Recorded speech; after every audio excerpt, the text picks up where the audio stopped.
नमस्कार दोस्तों, स्वागत है आपका अपने YouTube चैनल आरजी इंस्टीट्यूट में।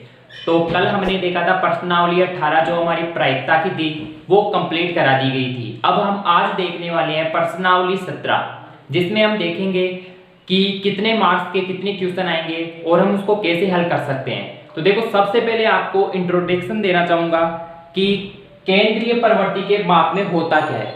तो इसमें देखो, केंद्रीय प्रवृत्ति के माप में गणितीय माध्य होता है और स्थिति संबंधी माध्य होता है। यानी कि ये दो प्रकार के होते हैं केंद्रीय प्रवृत्ति के माप में, जिसमें गणितीय माध्य में देखो आपके लिए आता है समांतर माध्य, दूसरा है गुणोत्तर माध्य, तीसरा है हरात्मक माध्य।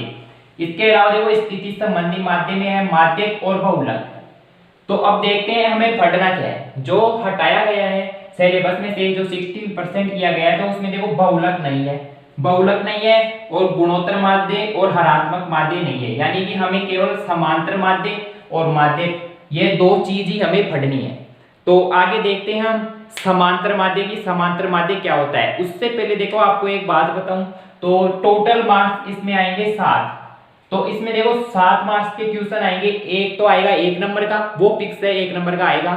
और जो 6 नंबर का क्वेश्चन आने वाला है, जो क्वेश्चन आएंगे 26, 27 और 28। तो इसमें देखो 3 अथवा में क्वेश्चन आने वाले हैं, इसमें भी 3 आने वाले हैं और इसमें भी आपको देखो 3 क्वेश्चन देखने को मिलने वाले हैं। तो इसमें देखो मॉडल पेपर जो आरपीएससी ने दिया है, तो उसमें क्या है कि देखो इसमें भी माध्यक का एक क्वेश्चन है, इस प्रश्नावली 17 से एक क्वेश्चन है, और इसमें भी एक है और इसमें भी एक है, और वो तीनों ही 6-6 नंबर के हैं। अब देखो, अगर आप इस प्रश्नावली को अच्छी तरीके से देखते हो, अच्छी तरीके से सोल्व करते हो, तो आप यहां से इसके 3 प्रश्न कर सकते हो, 1, 2 और 3। ये 3 प्रश्न आएंगे अथवा में इस प्रश्नावली से 1, 2 और 3। तो आप तीनों कर सकते हो। अगर आपके ये प्रश्नावली अच्छे से समझ में आ रही है, आप अच्छे से इसको क्लियर कर रहे हो, तो आप यहाँ से 18 नंबर ला सकते हो। तो इसमें देखो मिनिमम बताया गया है कि 7 की ये प्रश्नावली है, 7 नंबर की। तो यहाँ पे अथवा में 3 दे रहे हैं, तो अथवा में 3 दे रहे हैं, इसका मतलब ये नहीं है कि उनको करना कंपलसरी है। इसका मतलब ये है कि आप उनको कर भी सकते हो या नहीं भी कर सकते। तो देखो, सबसे अच्छी बात, 3 क्वेश्चन आएंगे एक ही प्रश्नावली में से, वो भी 6 नंबर, यानी 18 नंबर आपके पक्के हो गए। तो अब देखते हैं, देखो अपना समांतर माध्य। सबसे पहले हम स्टार्ट करने वाले हैं समांतर माध्य। देखो समांतर माध्य होता क्या है। अब देखो आगे देखते हैं समांतर माध्य के समांतर माध्य कैसा होता है और उसको सोल्व करते कैसे हैं। तो हम देखने वाले हैं समांतर माध्य। तो जो समांतर माध्य है उसको हल करने का कौन सा सूत्र होता है, तो वो देखो औसत है, वही समांतर माध्य है। इसको हम दूसरे रूप में औसत भी कह सकते हैं, समांतर माध्य को औसत भी कह सकते हैं। तो इसमें होगा देखो इसका सूत्र आंकड़ों का योग, आंकड़ों का योग बटे आंकड़ों की संख्या,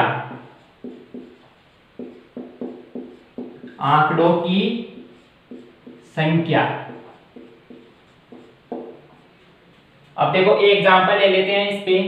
तो हमारा एग्जांपल है फर्स्ट, कि जैसे दिया है कि प्रथम 10 जो संख्याएं हैं गणित की, तो उसकी औसत है वो आपको निकालना है। तो देखो प्रथम जो संख्याएं हैं 10, वो कौन सी है, वो है 1, 2, 3, 4, 5, 6, 7, 8, 9 और 10। अब देखो सूत्र क्या है, समांतर माध्य का सूत्र है आंकड़ों का योग बटे आंकड़ों की संख्या। तो इनको लिखना है समांतर माध्य बराबर आंकड़े हैं ये आंकड़े, तो इनका योग करना है 1 + 2 + 3 + 4 + 5 + 6 + 7 + 8 + 9 और +10। अब आगे देखना है कि आंकड़ों की संख्या कितनी है। तो भाई 1 से 10 तक 10 हो गए, 10 संख्याएं हो गई। अब इनको हल करना है। 2, 1, 3, 3, 3, 6, 4, 10, 15, 6, 21, 7, 28 और 28, 8, 36, 36, 9, 4 और 5 45 और ये 55, तो ये हो गया 55/10। आप इसमें भाग दे सकते हैं, 10 पंजे 50, बच गया 5, पॉइंट लगा दो, फिर 5 बचा, आगे 0 बढ़ गई पॉइंट लगाने से, तो फिर आ गया 5, तो ये हो गया इसका समांतर माध्य, 5.5 इसका समांतर माध्य हो गया। इसी प्रकार से देखो हम क्वेश्चन सोल्व करने वाले हैं, जहां पे समझ में नहीं आए आप कमेंट बॉक्स में पूछना, हम उसको डिटेल से एक अलग वीडियो बनाकर लाएंगे। तो देखो जो क्वेश्चन है, जो सिमिलर क्वेश्चन है, उसमें से हम एक क्वेश्चन आपको करवाएंगे, दूसरा आप करना, और जो क्वेश्चन आपको आंसर जिसका नहीं आ रहा है, आपसे सॉल्यूशन नहीं हो रहा है, कमेंट में आप लिख सकते हैं। फिर जब प्रश्नावली कंप्लीट हो जाएगी तो उसके बाद में एक अलग से वीडियो आएगा प्रॉपर, जिसमें आपके जो क्वेश्चन सोल्व नहीं हुए हैं उनका सॉल्यूशन आपको यहाँ पे बताया जाएगा। तो देखो आगे चलते हैं हम अपनी प्रश्नावली। सबसे पहले जो स्टार्ट करने वाले हैं 17.1।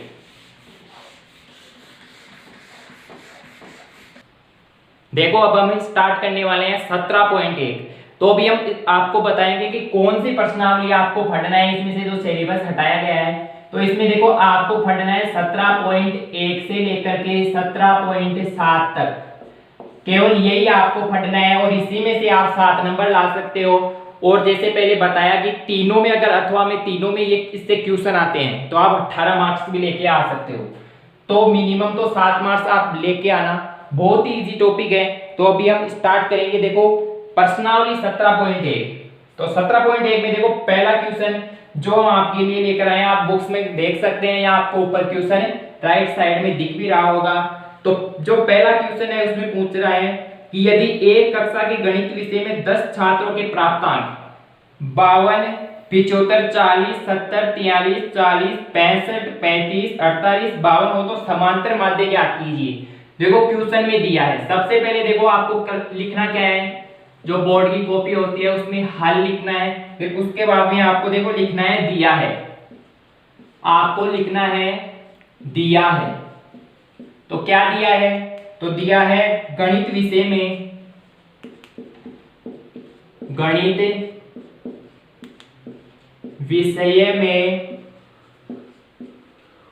गणित विषय में 10 छात्रों के प्राप्तांक, 10 छात्रों के प्राप्तांक की उन्होंने कितने अंक हासिल किए हैं मैथ में। तो देखो इसमें दिया है 52, पहला 52 है, फिर 75 है, फिर 40 है, उसके बाद में 70 है, उसके बाद में देखो 43 है, और 43 के बाद में 40 है, 65 है, और उसके बाद में 35 है, 48, और लास्ट का जो है वो है 52। तो अभी देखो हम इसका समांतर माध्य निकालते हैं कि इसका समांतर माध्य कैसे निकालेंगे। तो देखो सबसे पहले जो दिया है वो हमने लिख लिया। अब हमें लिखना है समांतर माध्य का सूत्र। जो बोर्ड की कॉपी होगी उसमें आप सूत्र लिखते हो तो उसके भी नंबर आपको मिलते हैं, अगर आप नहीं लिखोगे तो आपके मार्क्स काट लिए जाएंगे। तो देखो समांतर माध्य का सूत्र है आंकड़ों का योग, आंकड़ों का योग बटे आंकड़ों की संख्या, आंकड़ों की संख्या। देखो आगे देखते हैं, तो इसमें आपके साथ आगे आएगा आंकड़ों का योग। तो आंकड़े हैं, जितने भी संख्या आपको यहाँ पे दी गई है उनको जोड़ना है। तो देखो 52 प्लस 75 प्लस 40, उसके बाद में है 70, फिर उसके आगे 43 है, 40 है, और फिर आगे आपको दिख रहा है 65, और फिर दिख रहा है 35, और फिर 48, और फिर है 52। ठीक है, अब इनको लिख दिया। अब बटे में क्या आएगा, आंकड़ों की संख्या आएगी। कितने आंकड़े हैं, 10 छात्र यहाँ पे दिया है, आप इनको गिन भी सकते हैं, तो 10 का यहाँ पे भाग लगेगा। तो देखो इनको जोड़ते हैं, तो आप इनको कैसे जोड़ सकते हैं, आप इनको ऊपर अलग से लिख के भी जोड़ सकते हैं, अगर आपसे ऐसे नहीं जोड़ा जाता है। देखो अभी वैसे आपको एक बार बता देता हूँ कि कैसे जोड़ना है। तो 52, 75, फिर उसके बाद में 40, 70, 43, 40, 65 और उसके बाद में 35 और 48 और 52 इनको जोड़ना है। तो 8 2 10, 5 15, 20 और 3 23, 23 से 5 28 और 29, 30 की आ गई 0, हासिल कितनी लग गई 3। अब आएगा 5 4 9, 9 3 12, 12 6 18, 18 4 22, 22 4, 22 4 कितने हो गए 26, 26 में 7 जोड़ेंगे 4 30 और 3 33, 33 के बाद में 4 जोड़े तो 37 हो गए। 37 में देखो 7 जोड़ते हैं तो 37 में 7 जोड़ने पर 3 जोड़े 40 हो गए और उसके बाद में देखो 40 में 4 जोड़ देंगे 44 और 5 कितने हो गए 49, 49 और 3 ये हैं तो ये हो गए 50, 51 और 52 यानी कि आ गया 520। तो देखो हमारा आ जाएगा 520 और 10 बटे में है ही तो ये हो गया 0 से 0 गई, 1 का भाग किसी में भी दो तो ऊपर वाली संख्या ही आती है तो इसका माध्य हो गया 52। ये हमारे पहले क्वेश्चन का आंसर हो गया। आप इसको नोट कर सकते हैं, बिल्कुल अच्छी तरीके से आपको लिखना है। ये रफ कार्य था जो आप बोर्ड के पीछे बोर्ड की जो कॉपी होती है उसके पीछे वाले पेज पे रफ कार्य लिखे क्रॉस करके वहां पे कर सकते हो। तो चलो अब अगले क्वेश्चन पे चलते हैं। देखो अगला क्वेश्चन है हमारा क्वेश्चन नंबर 3। दूसरा क्वेश्चन आप खुद करोगे क्योंकि वो सिमिलर है पहले वाले क्वेश्चन से। तो तीसरा क्वेश्चन देखो क्या बोल रहा है, आपको राइट साइड में ऊपर क्वेश्चन दिख ही रहा होगा। यदि 3 4, तो पहले देखो लिख लेते हैं कि हमें क्या दिया है। तो हमें दिया है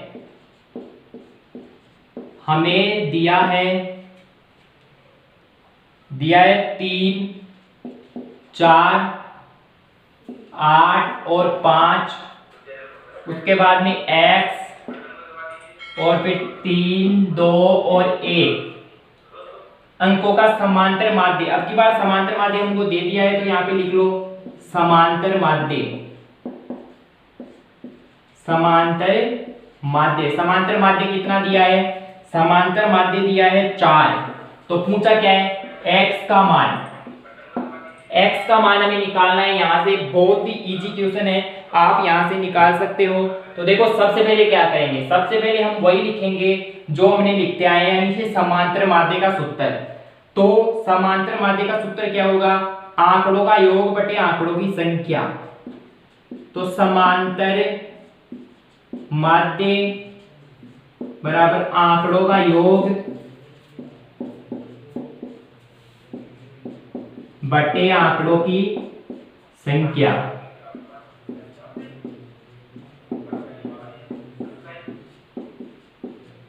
आंकड़ों की संख्या देखो इसको आपको शॉर्ट फॉर्म में कैसे लिख सकते हो, समांतर माध्य को गणितीय रूप में कैसे लिख सकते हो। तो आप इसको लिख सकते हो sigma x i upon n, जहां पे i बराबर 1 और यहाँ पे आएगा n। ये समांतर माध्य का गणितीय सूत्र है। देखो इसमें यहाँ पे सिग्मा का मतलब क्या है, सिग्मा का मतलब है कि इनका योग। सिग्मा एक प्रतीक है और इसको गणितीय भाषा में प्रदर्शित करते हैं। तो जो संख्याएं होती है उनके योग के लिए करते हैं सिग्मा को। और n यहाँ पे क्या है, संख्याएं की कितनी संख्याएं दी गई है, जैसे 1 2 3 4 5 6 7 8 संख्याएं दी गई है। तो n का मतलब हो गया संख्याएं कितनी है, और x i का मतलब इनका योग आएगा x की जगह। ठीक है, तो हम आगे से यही सूत्र काम में लेंगे। ये नॉर्मली सूत्र है जो आप पहले से पढ़ते आए हैं, औसत में भी ये होता है। तो देखो अब हम इस सूत्र का यूज करने वाले हैं। तो देखो आगे देखते हैं अब ये पूरा क्या है, संख्याओं का यानी कि आंकड़ों का योग। तो इसको हम लिख ले रहे हैं 3 + 4 + 8 + 5 और फिर +1 +3 और +2 +1। ठीक है, अब नीचे क्या आएगा, n आएगा। n यानी संख्या कितनी है, 1 2 3 4 5 6 7 8। तो 8 संख्या यही आ गई। अब समांतर माध्य देखो क्वेश्चन में दिया हुआ है कि समांतर माध्य इनका 4 है, तो यहाँ पे आ जाएगा 4। अब देखते हैं आगे सोल्व करते हैं। तो आगे देखो इनको जोड़ लेते हैं।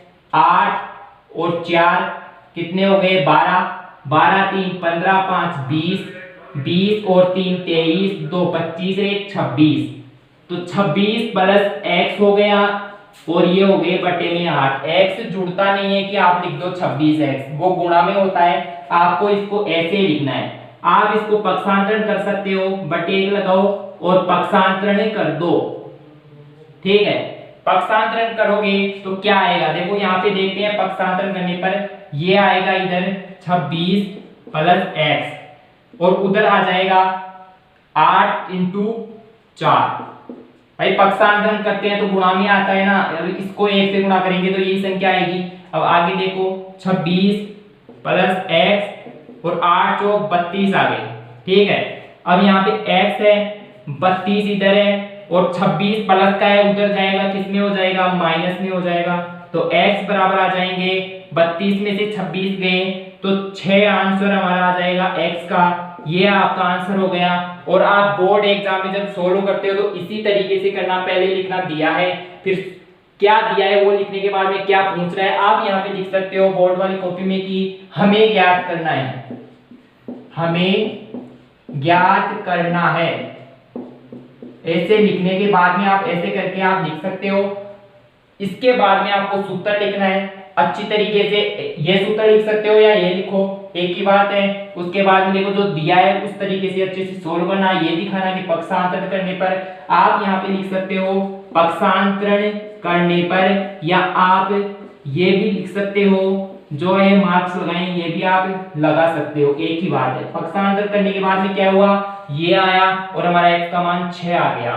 तो जब वो बोर्ड की कॉपी में आप करने जाओ आंसर, तो उसमें देखो आपको क्या करना है, जैसे आपका आंसर आ गया x बराबर 6, तो आपको इसमें इसको ऐसे बॉक्स में करना है और ऐसे ही स्टार लगा देना है। क्या कि जो उससे क्या होता है कि एग्जामिनर जब भी कॉपी चेक करता है तो उसको पता चलता है कि आंसर इसका कहाँ है, और सीधे देखते ही आपके आंसर को सही कर दे और आपको पूरे में से पूरे नंबर 6 मिले या 1 मिले, जो जितना भी ये क्वेश्चन है, ठीक है। अब आगे चलते हैं अपने अगले क्वेश्चन की तरफ।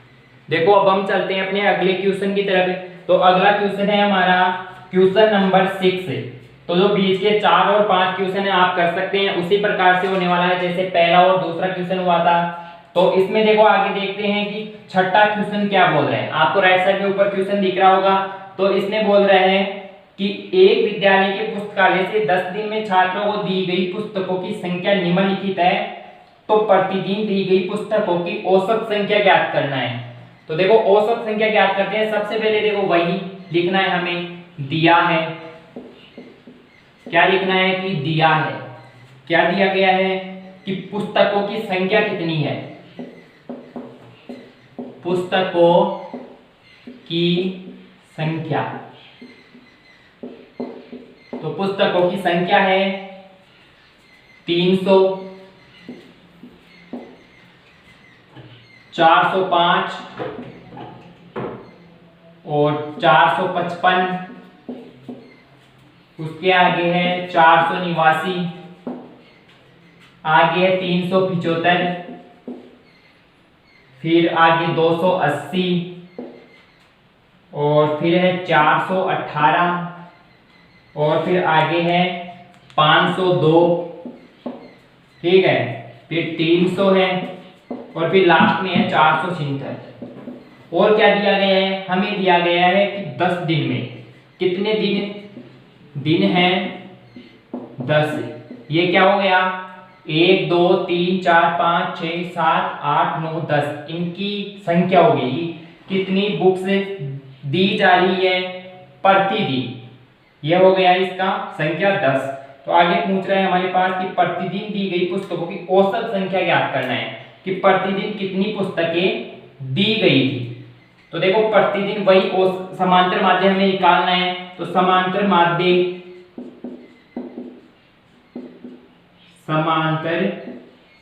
माध्य सूत्र अभी आपको बताया था सिग्मा एक्स आई, जहां पे i बराबर a ऊपर आएगा n और अपॉन n क्या है संख्या जो यहाँ पे दी गई है।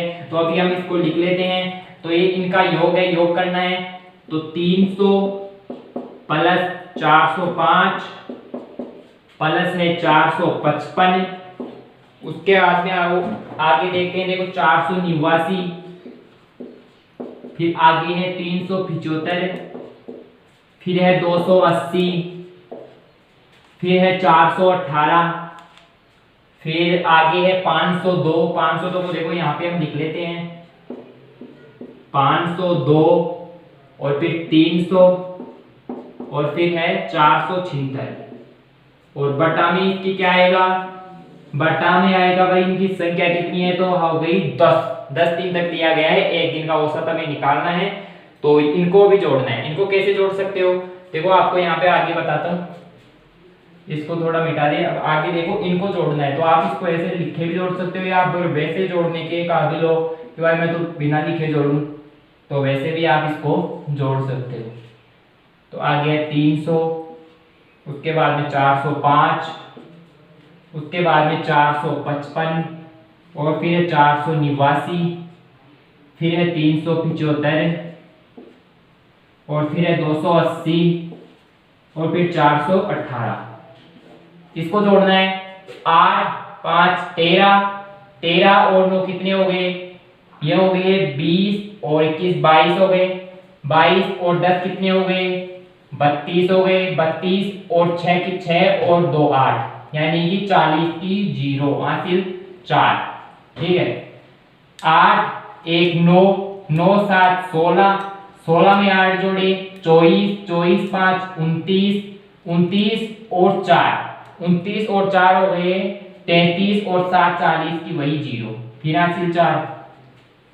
फिर आ गया 4 5 6 7 8 9, 9 4 13, 13 4 17, 17 4 21, 21 और 3 24, 24 और 5 हो गए 29, 29 और 3 हो गए 32, 32 और 4 हो गए 36, 4 ये आ गया भाई इसका जोड़। तो आगे देखते हैं, चलो साइड में इधर देख लेते हैं। तो 4000 अपॉन 10, 0 से 0 गया, और हमारे x का मान यानी कि बार जो भी आप समांतर माध्य को बोल सकते हो, तो आपको आगे देखा समांतर माध्य देखने को मिलेगा 400, तो ये इसका आंसर हो गया। ठीक है, चलो अब चलते हैं हम अपने अगले क्वेश्चन की तरफ। देखो अगला क्वेश्चन है हमारा क्वेश्चन नंबर 7 17.1 में। तो देखो क्वेश्चन नंबर आपको राइट के ऊपर दिख रहा होगा या आप बुक में देख सकते हैं। क्वेश्चन में बोल रहे हैं कि एक कक्षा के वर्ग ए के 25 छात्रों का औसत भार। तो पहले हम लिखते हैं कि दिया है, जो दिया है वो हमें लिखना है। दिया है कि कक्षा के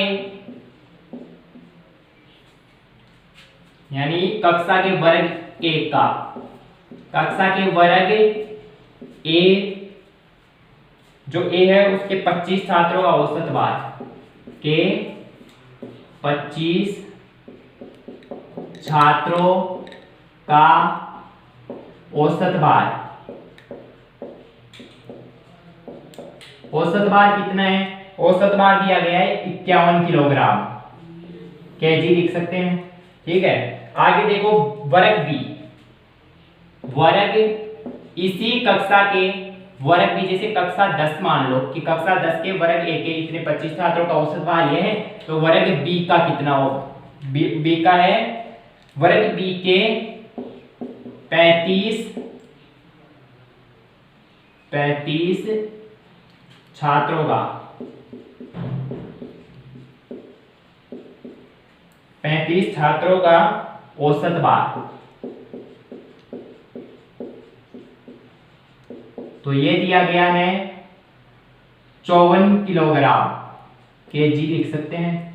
तो आगे देखते हैं कि इस कक्षा की कुल 60 छात्रों का औसत भार कितना होगा। तो देखो हमें ज्ञात करना है कि कक्षा के जो ए वर्ग है बी वर्ग है उनके टोटल जो 60 छात्र हो गए 25 और 35 60, तो हमें ज्ञात करना क्या है। आपको बोर्ड की कॉपी में ऐसे ही लिखना है, बार बार बोल रहा हूँ, आपके नंबर पूरे से पूरे आएंगे आप अगर इसी तरीके से सॉल्व करते हो। तो कक्षा के 60 छात्रों का औसत भार, ठीक है, अलग अलग दे दिया और हमें पूछ रहा है। तो देखो सबसे पहले क्या करना है, सबसे पहले ज्ञात करना है कि एक के 25 छात्रों का औसत भार 51 है, तो जो 25 यानी 1 का कितना होगा, टोटल कितना होगा 25 का। तो देखो टोटल करने के लिए क्या होगा, वर्ग a के 25 छात्रों का भार, औसत नहीं निकालना, भार निकालना है। तो भार कैसे निकालते हैं कि जो औसत है उसको गुणा कर देते हैं टोटल स्टूडेंट की संख्या है उससे। देखो 25 स्टूडेंट की संख्या है, 51 यहाँ पे औसत है, इससे गुणा करना है। तो इसका आ जाएगा 25 एकम 25 का 5 हासिल 2 और 25 पंजे 125 और हासिल 2 थी तो 127, यानी कि सभी टोटल जो 25 स्टूडेंट है उनका भार आ गया 1275 किलोग्राम।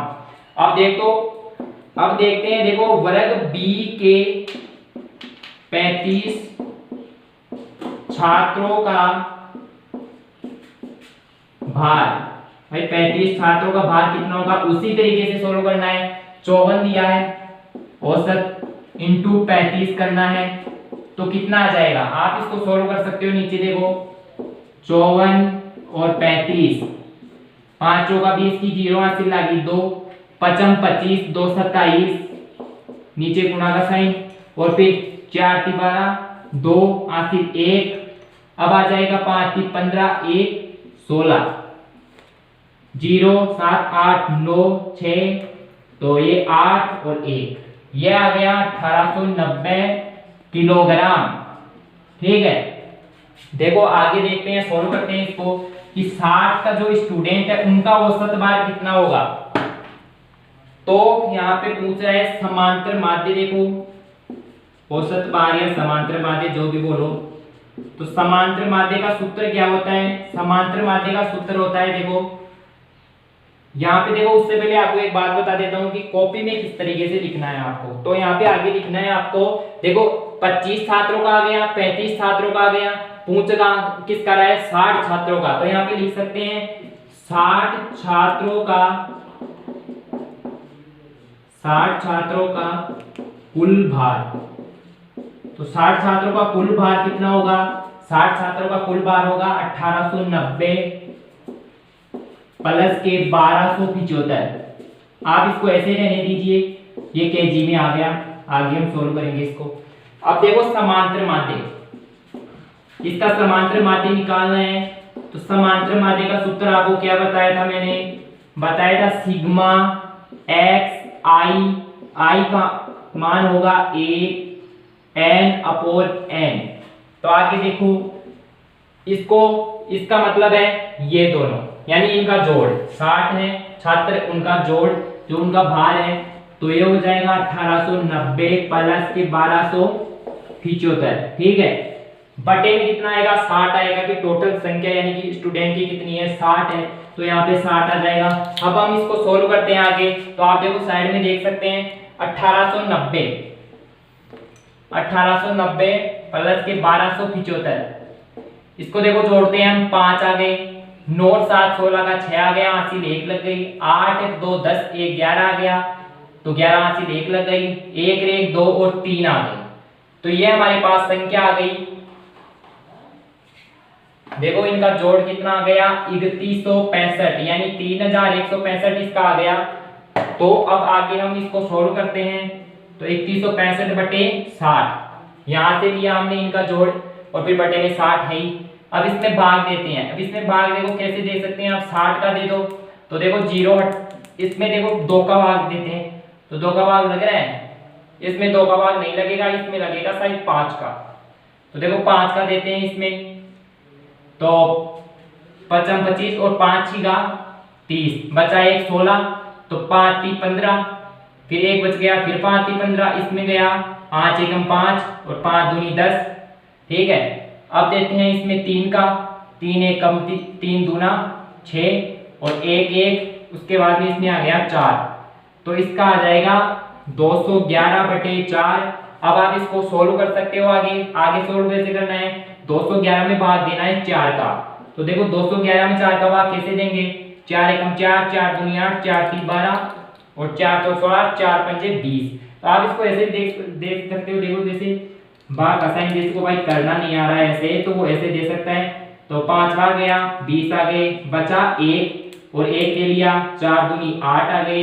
ठीक है, बचा कितना 3, फिर 3 ले लिया, फिर यहाँ पे पॉइंट लगेगा, पॉइंट लगने के बाद में क्या होगा, संख्या 0 बढ़ जाएगी। तो फिर 4 और फिर आ जाएगा 4 पंजे 20, 4 जगह तो 4 सत्ताम 28, 4 7 28 आ गया ना। तो फिर आप यहाँ तक इसको सोल्व कर सकते हो, तो इसका आंसर आ जाएगा 52.7। आगे सोल्व करना चाहो तो आगे भी सोल्व हो जाएगा। तो आगे होगा 20 आ गया, तो 20 में देखो 4 का भाग 20 आ गया, फिर यहाँ पे सॉल्यूशन 0, यहाँ पे आ गया 5। ठीक है, शेषफल 0 बच गया, ये इसका आंसर आ गया। आप इसको नोट कर सकते हैं। देखो आपको नोट किसको करना है, इसको मैं एक बार सही कर देता हूं। ठीक है, अब देखो यहां से आप इसको नोट कर सकते हैं आराम से। कॉपी में आपको ऐसे ही लिखना है, जो पहले दिया है वो लिखो, फिर क्या याद करना क्या है वो आपको लिखना है। यहाँ पे आप लिख सकते हैं ऐसे क्वेश्चन मार्क। तो उसके बाद में देखो जो जो चीजें हमें निकालनी है वैसे निकलो, स्टेप बाय स्टेप चलना है। वर्ग ए के 25 छात्रों का बाहर निकाल लिया, 35 छात्रों का बाहर निकाल लिया, 60 छात्रों का कुल भाग दोनों को टोटल कर दिया, वो निकला। फिर समांतर माध्य निकालना है। तो देखो समांतर माध्य निकालने के लिए आपको सूत्र लगाना पड़ेगा, जो ये सूत्र मैंने आपको बताया था। यहाँ आप लगा सकते हैं आंकड़ों की संख्या बटे आंकड़ों का योग बटे आंकड़ों की संख्या। फिर देखो ये हमने जोड़ा है यहाँ पे 60 और फिर यहाँ से इसका सॉल्यूशन किया, तो ये हमारा आंसर आ गया। चलो अब हम चलते हैं अपने अगले क्वेश्चन की तरफ। देखो अगला क्वेश्चन है हमारा क्वेश्चन नंबर 8। तो इसमें देखो राइट साइड में आपको ऊपर दिख रहा होगा, तो इसमें क्या दिया गया है, तो दिया गया है 5 संख्याओं का औसत 18 है और एक संख्या हटा दी गई है, फिर 4 संख्याओं का औसत 16 हो जाता है। तो हमें क्या निकालना है, हमें निकालना है कि हटाई गई संख्या क्या है, कि जो संख्या हटाई गई है वो कौन सी है। तो ज्ञात करना है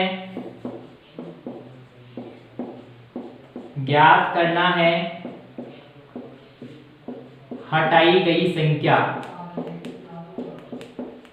ठीक है, हटाई गई संख्या हमें ज्ञात करना है। तो सबसे पहले देखो 5 संख्याओं का औसत 18 है, तो उनका योग कितना होगा या वो कितनी होगी। तो देखो 5 संख्याओं का औसत है, तो हमें निकालना है 5 संख्याएं, 5 संख्याओं का योग। 5 संख्याओं का योग कितना होगा, 18 औसत है और संख्याएं कितनी है 5 है। तो इसका आ जाएगा 8 पंजे 40 की 0, 5 एकम 5, हासिल 4 थी तो 9 90। तो इनका 5 संख्याओं का योग आ गया 90। अब देखते हैं 4 संख्याओं का योग कितना होगा। तो 4 संख्याओं का योग, 4 संख्याओं का योग हो जाएगा 16 इंटू 4। ठीक है, 16 इंटू 4, 6 चौका 24 के 4, हासिल आ गई 2, 4 एकम 4, 6 64 आ गए। 4 संख्याओं का योग 64, 5 संख्याओं का योग 90। अब हमें क्या निकालना है कि हटाई गई संख्या क्या होगी। तो हटाई गई संख्या, तो हटाई गई संख्या क्या हो सकती है। देखो हमें 5 संख्याओं का दिया गया है 90, ठीक है, और 4 का दिया गया है 64। तो इसको करना है माइनस। अब माइनस क्यों करना है भाई, 5 में से 4 निकलेंगे तो एक संख्या बचेगी, और हमें पूछ क्या रहा है कि हटाई गई जो एक संख्या है उसका मान क्या है, वो कौन सी है। तो देखो इसमें से ये निकल जाएगा भाई, 5 में से 4 निकलेगा तो एक ही तो बचेगी ना, और जो बची है वो कौन सी है, जो हटाई गई है। तो इसका मान कैसे आएगा, 90 माइनस 64 करने पर 26। तो जो हटाई गई संख्या है वो हो जाएगी 26। तो ये आपका क्वेश्चन था, बहुत ही इजी तरीके से सॉल्व हो गया। अब हम चलते हैं अपने अगले क्वेश्चन की तरफ। देखो हमारा अगला क्वेश्चन है क्वेश्चन नंबर 9।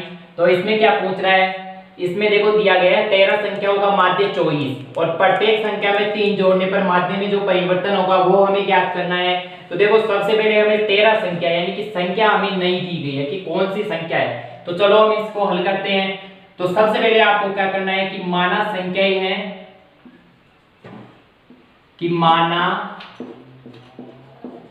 संख्याएं हैं।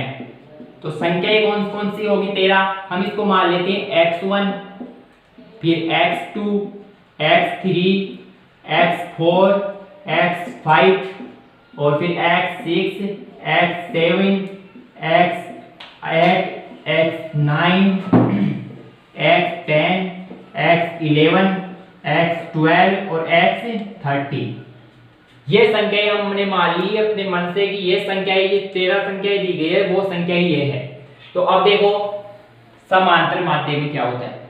देखो समांतर माध्य में सूत्र हमको आपको बता ही दिए थे, तो सूत्र भी बार बार लिखने की जरूरत है नहीं, आपको पता होगा, आप लिख देना। तो 13 संख्याओं का माध्य 24 दिया हुआ है और यहाँ पे संख्याएं कौन सी है, देखो संख्याएं है x1 प्लस, भाई आंकड़ों का योग ही तो होगा ना, आंकड़े 13 हैं तो इनका योग कर देते हैं हम, x3 x4 x5 और x6 x7 x8 x9 x10 और x11 और फिर x12 x30। ठीक है, अब संख्याएं कितनी है, संख्याएं हैं भाई 13। ठीक है, और यहाँ पे समांतर माध्य क्या दिया गया है 24, तो इसको यहाँ से मिटा के देखो समांतर माध्य कितना है इसका 24 समांतर माध्य दिया गया है। अब देखो प्रत्येक संख्या में 3 जोड़ने पर, ये जो संख्याएं हैं x1 x2 x3 ये जितनी भी, उनमें जोड़ना है 3। तो देखो अगला स्टेप जो हमारा होगा कि प्रत्येक संख्या में 3 जोड़ने पर,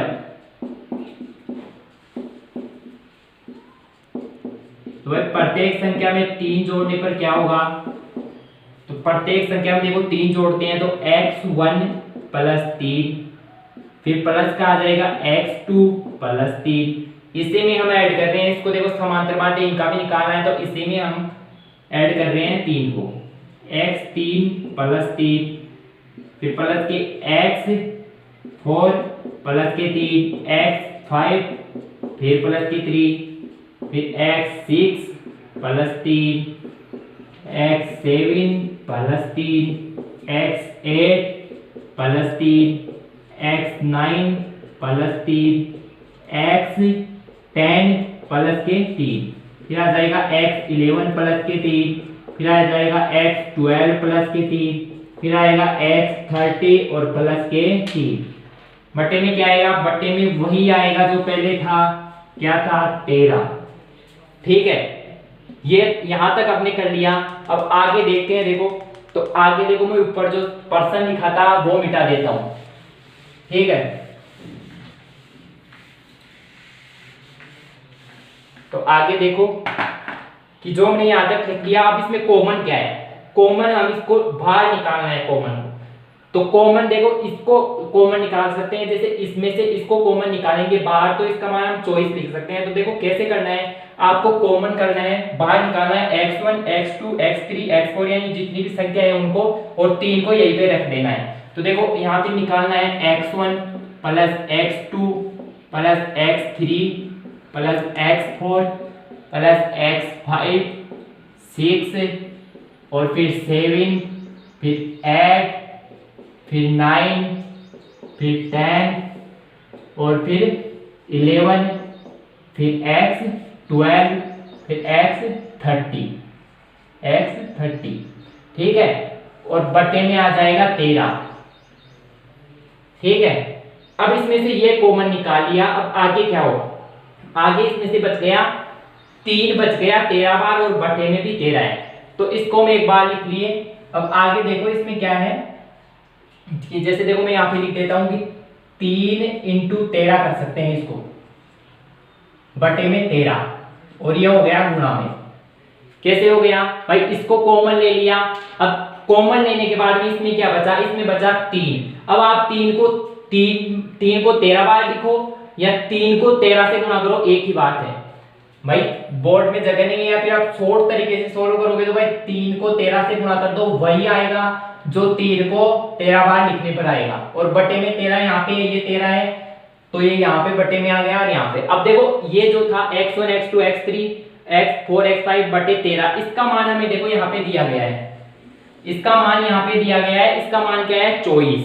तो हम यहाँ से देखो डायरेक्ट लिख सकते हैं कि 24, और फिर आगे कौन सा निशान है भाई, आगे प्लस का है, ये जोड़ में तो थे ना, यहाँ पे गुणा नहीं था, सॉरी प्लस का था। ठीक है, तो यहाँ पे 24 इसका मान क्या आ गया, ये जो यहाँ तक था इसका मान क्या हो गया 24। अब आगे ये प्लस, तो प्लस में क्या है 3 इंटू 13/13। ठीक है भाई, ये अलग चीज है और ये अलग चीज है। ये अलग चीज है जो इसका मान है, जो हमने कॉमन लिया उसका मान है 24, ये अलग चीज है, ये अलग चीज है। इसको सॉल्यूशन करेंगे, ऐसा नहीं है कि 24 जोड़ दिया फिर सॉल्यूशन, पहले गुणा होता है तो पहले गुणा करेंगे तो 13 से 13 गए। ठीक है, अब बचा क्या, बचा 24 प्लस 3, तो इसको हम ऐड कर लेते हैं तो आएगा 27। तो भाई जो हटाई गई संख्या ये थी, जो हटाई गई संख्या वो सॉरी इसमें 3 ऐड करने पर, जो 3 ऐड किया था संख्याओं में, जो x1 x2 दी गई थी उनमें 3 के ऐड करने के बाद में हमें क्वेश्चन में पूछ रहा है कि नए माध्य में क्या परिवर्तन होगा। तो पहले 24 था तो अब वो 27 हो जाएगा। ये हमारा आंसर हो गया। आप इसको नोट कर सकते हैं, बहुत ही अच्छा क्वेश्चन था। अगर ये क्वेश्चन आता है तो 6 नंबर का आ सकता है और आपके पूरे से पूरे मार्क्स उसमें आ सकते हैं। देखो आपको अच्छे तरीके से सॉल्व करके दिखा दिया गया है, आप वीडियो को बैक करके नहीं समझ में आया दोबारा देख लो। तो अब हम चलते हैं अपने अगले क्वेश्चन की तरफ।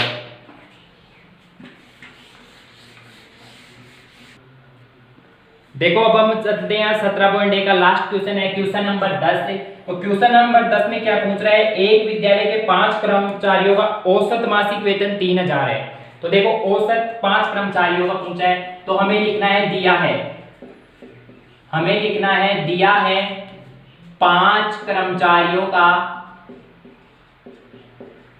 5 कर्मचारियों का औसत वेतन।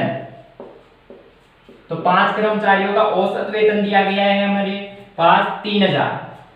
भाई 3000 रुपए दिए गए हैं औसत मासिक वेतन। तो देखो अगला पूछ रहा है कि एक कर्मचारी के सेवानिवृत्त होने पर शेष कर्मचारियों का औसत मासिक वेतन होगा 3200।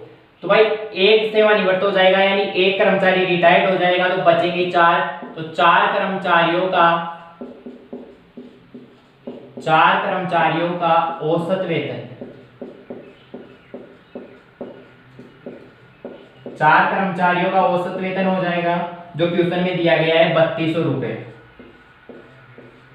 ठीक है, अब पूछा है कि सेवानिवृत्त कर्मचारी का सेवानिवृत्त के समय कितना वेतन था। तो भाई सेवानिवृत्त जो रिटायर्ड हो गया कर्मचारी उसका वेतन कितना था ये हमसे पूछता है। तो पहले देखो इनका टोटल निकालते हैं कि 5 कर्मचारियों का जो कुल वेतन है वो कितना है। तो कुल वेतन देखो अभी पहले वाले क्वेश्चनों में बताया था कि जो औसत वेतन है उसको संख्या से गुणा करना है। तो यहाँ पे हो जाएगा 3000 इंटू 5, तो यह आ गए 15,000 टोटल रुपए आ गए। 5 कर्मचारियों का वेतन आ गया टोटल 15,000। अब निकालते हैं 4 कर्मचारियों का, 4 कर्मचारियों का टोटल वेतन। तो 4 का कितना हो जाएगा 3200 इंटू 4 कितना आ जाएगा 20, 4 दूनी 8 और 4 × 12, 12,800 रुपए आ गए भाई 4 कर्मचारियों का। अब हम आसानी से निकाल सकते हैं कि जो रिटायर्ड कर्मचारी हुआ है उसका वेतन कितना था मासिक या जो भी सालाना है। तो रिटायर्ड कर्मचारी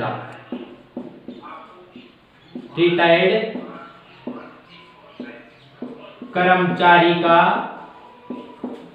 वेतन, तो इसका वेतन था, इसमें से ये निकालेंगे क्योंकि 5 के जो कर्मचारी है उसमें से 4 का निकलेगा तो 1 का आ जाएगा ना, और वो एक कौन है जो रिटायर्ड हो गया है। तो देखो 15,000 माइनस 12,800 करेंगे तो इसका आ जाएगा हमारे पास सॉल्यूशन 0 0, ये 2 0 आप यहाँ पे लिख दो। अब आएगा क्या 10 में से 8 गए 2 आ गया, यहाँ पे बचा 14 और 2, 2200 रुपए उसका मासिक वेतन था।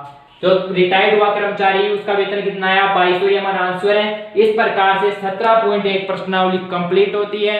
अब हम आगे स्टार्ट करेंगे 17.2 जिसमें हम माध्य निकालेंगे। उसमें 3 विधियां हैं वो आपको अच्छे से बताएंगे और अलग तरीके से हम आपको बिल्कुल यानी बोर्ड लेवल की तरीके से आपको पढ़ाएंगे कि कैसे आपको सॉल्यूशन करना है और कैसे आप बोर्ड परीक्षा में पूरे से पूरे मार्क्स लेके आ सकते हो। जिस तरीके से मैंने सॉल्यूशन किया है वैसे आपको पूरा लिख के अच्छे से सॉल्यूशन करना है, तभी पूरे से पूरे मार्क्स आएंगे। बोर्ड परीक्षा में क्या होता है कि देखो आप लिखते हो दिया है तो इसका भी नंबर होता है, जैसे 3 नंबर का क्वेश्चन है तो इसका हो गया 1/4, फिर आगे आप इनको सॉल्यूशन करते हो, इसका 1 नंबर हो गया। आप सूत्र अगर क्वेश्चन में है तो सूत्र यूज करते हो, उसका 1 नंबर हो गया। आप सॉल्यूशन करते हो उसके बाद में सूत्र का, तो उसका आधा नंबर हो गया, और जो क्वेश्चन का आंसर होता है उसका आधा नंबर हो गया। इस प्रकार से आपके क्वेश्चन के टोटल जितने भी मार्क्स हैं उनको जोड़ा जाता है। तो फिर आप क्या करो कि सभी स्टेप को स्टेप बाय स्टेप आपको लिखना है, तभी आपके पूरे से पूरे मार्क्स आएंगे। और जो लास्ट में क्वेश्चन का जैसे आंसर आता है तो आप इसको ऐसे लिख सकते हो, ऐसे करके रुपए यहाँ पे आपको मात्रक जरूर लगाना है। मैथ में क्या है ना कि मात्रक जरूरी होता है, आप मात्रक नहीं लगाओगे तो फिर भाई आपके आधा नंबर कटने का चांस होगा, पूरा भी कट सकता है। तो देखो 22 तो ऐसे आपको इसको बॉक्स में बंद करना है और वैसे स्टार लगा देना है कि एग्जामिनर जब भी देखते ही पता चल जाए कि क्वेश्चन का आंसर यहाँ है, और आपके आंसर को सही कर दे और डायरेक्ट आगे पूरे से पूरे 3 नंबर या 1 नंबर 6 नंबर जितने भी हैं वो आपको देख के यहाँ से चले जाए, बीच में शायद वो ना देखे, तो इसलिए आप इसको ऐसे हाईलाइट कर सकते हो। तो देखो अब हम 17.2 स्टार्ट करेंगे बहुत ही अच्छे तरीके से। उससे पहले अगर आपने वीडियो को लाइक नहीं किया तो लाइक कीजिए, और अपने जो दोस्त हैं, अपने छोटे भाई हैं जो 10th क्लास की एग्जाम देने वाले हैं या देंगे, जो 9th में 10th में चले गए प्रमोट होके, तो आप उनको वीडियो को शेयर कर सकते हैं और इस चैनल को सब्सक्राइब कीजिए, ताकि यहाँ पे जो 11th 12th और जो 10th क्लास की क्लासें हैं वो बाकी जो सब्जेक्ट हैं उनकी भी बहुत ही जल्दी आपको देखने को मिलेगी क्लासें। तो इस वीडियो में इतना ही। जय हिंद।